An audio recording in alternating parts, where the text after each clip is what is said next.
Chapter 35 and 36 of Raymie, Nightingale. Here are some questions to think about while I read. What did Beverly admit about the bruise on her face? How and why has Beverly changed her mind about the contest? What caused an argument between Louisiana and Beverly? And why did Ida Nee call the police? I also want you to think about drawing a conclusion about Granny's plan. So chapter 35 and 36. What is happening? Said Mrs. Sylvester in her little bird voice. What is going on, Raymie Clark? Why are all of you girls soaking wet? Is it raining? Mrs. Sylvester turned her head and looked at the sun shining through the plate glass window of the Clark family insurance. We had to take her through the sprinkler, said Beverly, to revive her enough so that she could walk here. Take her through the sprinkler? Said Mrs. Sylvester. Revive her? They've got Archie and they won't give him back, said Louisiana. She raised her fist in the air and shook it. And then she said, I feel like maybe I should sit down. Archie is her cat, said Raymie. She fainted. Someone took your cat, said Mrs. Sylvester. I really want to sit down now, said Louisiana. Of course, dear, said Mrs. Sylvester. Go ahead and sit down. Louisiana sank to the floor. Who took her cat? Asked Mrs. Sylvester. It's complicated, said Raymie. It smells good in here, said Louisiana in a dreamy voice. The office smelled like pipe smoke, even though Raymie's father did not smoke a pipe, and neither did Mrs. Sylvester. The man who owned the office before, an insurance salesman named Alan Klondike, had been the pipe smoker, and the smell had lingered. Raymie, said Mrs. Sylvester. These are my friends from baton twirling class, said Raymie. Isn't that sweet, said Mrs. Sylvester. Oh, my goodness, said Louisiana. Is that candy corn? She pointed at the jar on Mrs. Sylvester's desk. Why, yes, it is, said Mrs. Sylvester. Would you like some? I'm going to lie down for just a minute, said Louisiana, and then when I get up, I will be ready to eat some candy corn. Louisiana went slowly from a sitting position to a lying down position. Oh, dear, said Mrs. Sylvester. She wrung her hands together. What in the world is wrong? She'll be fine, said Beverly. It's just the thing with the cat, Archie. It's got her upset. Also, her lungs are swampy. Mrs. Sylvester raised her plucked eyebrows very high on her head. The phone rang. Oh, dear, she said. You should go ahead and answer the phone, said Beverly. Mrs. Sylvester looked relieved. She picked up the phone. Clark Family Insurance, she said. How may we protect you? The sun shone through the plate glass window. The window had Raymie's father's name on it, Jim Clark, and the letters of his name made shadows on the floor. Raymie sat down next to Louisiana on the sun-faded carpet. She felt lightheaded. She didn't think she would faint, but she felt strange, uncertain. Beverly crouched down too. She said to Louisiana, Get up. You can have some candy corn if you get up. Mrs. Sylvester was still on the phone. She said, Mr. Clark isn't available, but I'm sure that I can take care of that for you, Mr. Lawrence. However, right now there is something of a situation here in the offices of Clark Family Insurance. Would tomorrow work for you? Wonderful, wonderful. I thank you so much. Yes. Thank you for calling. Mrs. Sylvester hung up the phone. Raymie closed her eyes and saw the single light bulb from Building 10 swaying back and forth. She felt very tired. So much had happened. So much kept happening. I feel better, said Louisiana. She sat up. Can I have that candy corn now? Of course, said Mrs. Sylvester. She took the lid off the jar and held the jar out toward Louisiana. Louisiana sat up. She put her hand deep into the candy corn. Thank you, she said to Mrs. Sylvester, and then she shoved the whole handful of candy corn in her mouth. She chewed up for a long time. She smiled at Mrs. Sylvester. She swallowed. She said, Do you think there's candy corn at the county home? Mrs. Sylvester said, I think you should have some more, dear. She extended the jar again. Raymie looked around and saw that Beverly had opened the door to her father's office and was standing and staring inside. Raymie got off the floor. She went and stood next to Beverly. This is my dad's office, she said. Uh-huh, said Beverly. I figured. She was staring at the aerial photograph of Lake Clara that hung over Jim Clark's desk. "You can see the ghost of Clara Wingtip in that picture," said Raymie. "Where?" said Beverly. "Right there," said Raymie. She stepped into the office and pointed to the far right-hand side of the lake, to the dark blur that was shaped like a lost and waiting person who had drowned by mistake, or maybe on purpose.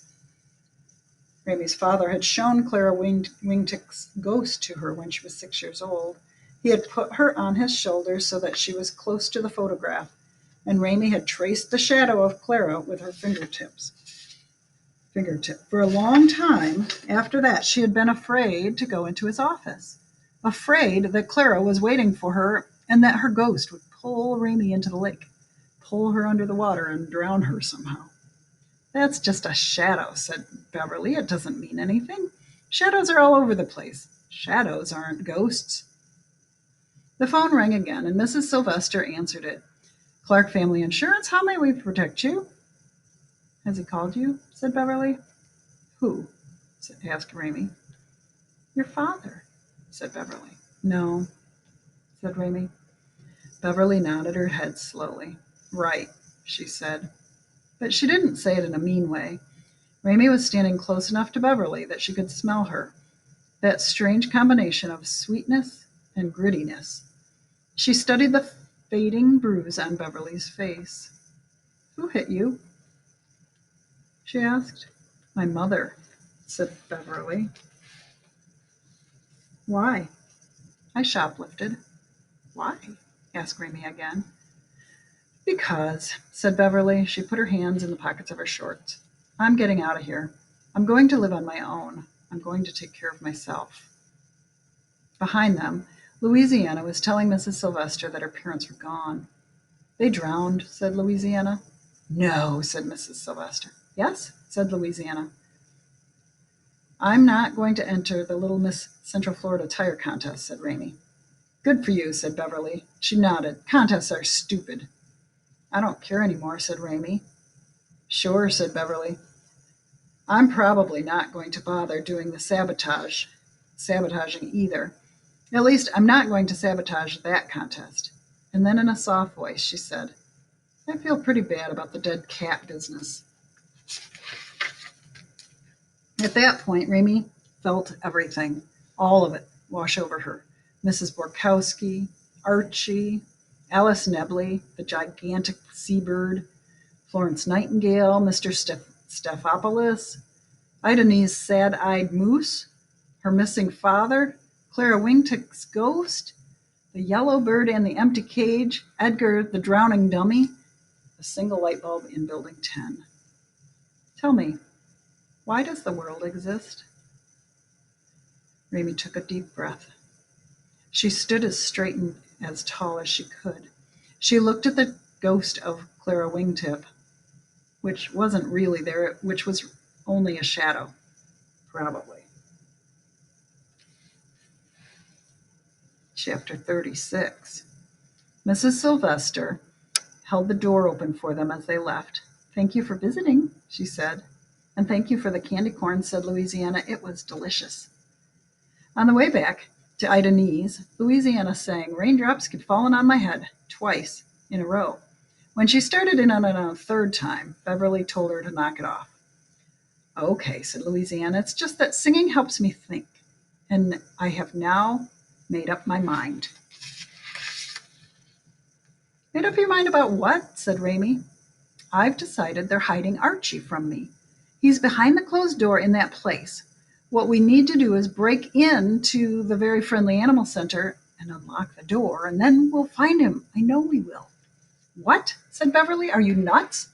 Don't you remember anything that just happened? The cat is gone. There's nobody to break in and free." "We'll wait until it's dark," said Louisiana, "and then we'll break in and rescue him." "No," said Beverly. "Yes," said Louisiana. "The cat is dead," said Beverly. Louisiana dropped her baton. She put her fingers in her ears and began to hum. Raymie bent and picked up Louisiana's baton. "I'm not going back into that place," said Beverly. Louisiana took her fingers out of her ears. Why do the rancheros even exist if they can't perform acts of bravery? The rancheros don't exist, said Beverly. They're only in your head. They do exist, said Louisiana, because we exist. We're here. I'm here, said Raymie. That's right, said Louisiana. And you're here, said Raymie, pointing at Louisiana. And you're here, she pointed at Beverly, and we're here together. Right, said Louisiana again. Duh, said Beverly. Duh, that we're all here, but none of that changes the fact that the cat is dead. The argument went on this way for a while. Beverly insisting the cat was dead, Louisiana insisting that they would rescue the cat, but it stopped entirely when they got to the end of Idane's driveway and saw that Beverly's mother was there and Raymie's mother was there and Louisiana's grandmother was not there.